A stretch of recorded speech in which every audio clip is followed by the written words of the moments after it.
السلام علیکم ناظرین، آنے والے وقت یعنی مستقبل کے بارے میں جاننا انسان کا خواب رہا ہے، جس کو پورا کرنے کے لیے ہر گزرتے دن انسان کوشش کرتا رہا کہ وہ کوئی ایسی مشین بنا لے جو اسے مستقبل کے بارے میں بتا سکے۔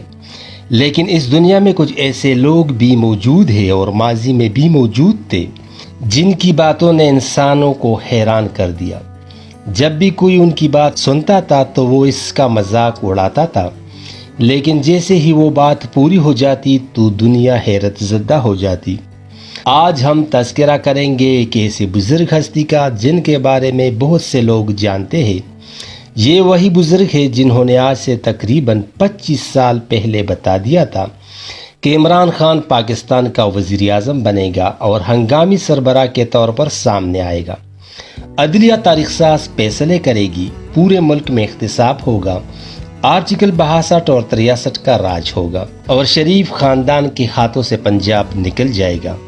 دوستو، یہ وہ باتیں ہیں جو باقاعدہ طور پر اخباروں کی زینت بنے اور ثبوت کے طور پر آج بھی وہ اخباریں موجود ہیں جو 25 سال پرانی ہیں، ایک ایسے وقت کی جب عمران خان سیاست سے بہت دور تھے۔ لیکن آج ہم آپ کو انہوں نے جو نئی پیشن گوئیاں کی ہے ان کے بارے میں بتائیں گے جو نہایت حیران کن ہے۔ دوستو، 26 مارچ 2017 کو انہوں نے ایک پیشن گوئی کی جس میں انہوں نے کہا تھا کہ اسرائیل کا دارالحکومت عنقریب یروشلم ہوگا، جو کچھ ہی دنوں بعد پوری ہو گئی۔ انہوں نے مزید کہا کہ امت کا نام نہاد لیڈروں کے بیانات سے نہ پہلے قبلہ اول آزاد ہوا نہ آئندہ ہوگا۔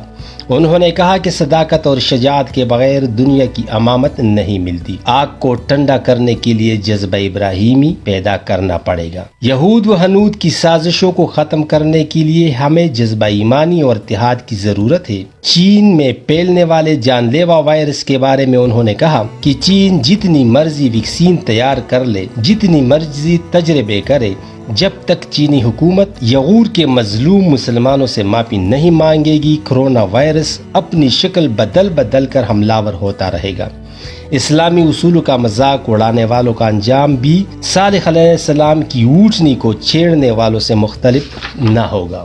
ملکی حالات پر تبصرہ کرتے ہوئے انہوں نے کہا کہ اسلام آباد عنقریب اسلامی ممالک کا مرکز بنتا دکھائی دے رہا ہے۔ وہ وقت قریب ہے جب پاکستان کے ہاں اور نہ میں فیصلے ہوں گے۔ مہنگائی کا بے قابو جن عنقریب بوتل میں بند کر دیا جائے گا اور ڈالر کے پر کاٹ جائیں گے۔ پیٹرول پاکستان سے اس طرح نکلے گا جیسے چشموں سے پانی نکلتا ہے۔ تیسری عالمی جنگ چین اور بھارت کے سرحدوں سے شروع ہوگی اور پھر بھارت اپنا وجود کھو دے گا۔ ایران عنقریب القہار کا تجربہ کر کے دنیا کو ورطہ حیرت میں ڈال دے گا۔ سعودی عرب، ایران اور شام ایک بڑے جنگ کے دہانے پر کھڑے ہیں۔ مشرقی وسطی سے اٹھنے والا آگ کا گولہ پوری دنیا کو اپنی لپیٹ میں لے لے گا، اور انہوں نے دو ٹوک الفاظ میں کہا کہ غزوہ ہند سر پر کڑا ہے اور کوپر کا سر کچلنے کو ہے، اور دنیا پر حکمرانی کے لیے امت مسلمہ کا اتحاد ضروری ہے۔ تو دوستو، یہ تھی کچھ پیشن گوئیاں جو انہوں نے بیان کی۔ امید ہے ہماری یہ چھوٹی سی کوشش آپ لوگوں کو پسند آئی ہوگی۔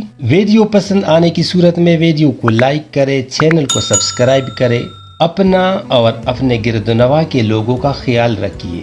اللہ حافظ۔